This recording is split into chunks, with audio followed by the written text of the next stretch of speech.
Hi everyone, I am Pragna, head of the high school Ramchandra Nagar. Today I am going to discuss about the topic student report card analysis. మేము student report card analysis అందరిలాగా కాకుండా కొంచెం మీ పిల్లల కోసం మేము కొంచెం serious గా తీసుకున్నాం.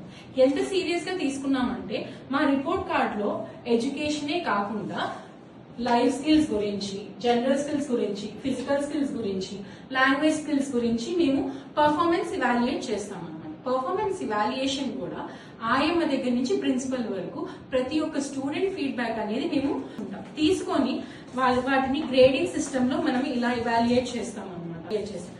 ఇది క్వార్టర్లీ బేస్డ్ ఇవాల్యుయేషన్ ఉంటుంది వాళ్ళ పర్ఫార్మెన్స్. అది మనం పేరెంట్స్ కి చూపిస్తాం. వాళ్ళు ఫస్ట్ లో ఎలా ఉన్నారు, ఇప్పుడు ఎంత ఇంప్రూవ్మెంట్ వచ్చింది చూపించి ముందు ఇంకేం ఇంప్రూవ్మెంట్ చూపిస్తాం అనేది కూడా ఇక్కడ రిపోర్ట్ కార్డ్ లో మెన్షన్ చేస్తాం అనమాట. సో మేము ఇది సీరియస్నెస్ మీ పిల్లల కోసమే మేము తీసుకున్నాం. సో దీని వల్ల మీకు కూడా ఏం తెలుస్తుందంటే పిల్లలకి ఇంకా ఏమి డెవలప్ చేయొచ్చు అనేది తెలుస్తుంది. ఇప్పటి వరకు నేను చెప్తుంది అన్ని వీడియోస్ లో ఏంటంటే ఎడ్యుకేషనే కాకుండా మీ పిల్లలకి ఉన్నత విలువలు నేర్పించేదే మా the high school Ramachandra Nagar Vijayawada.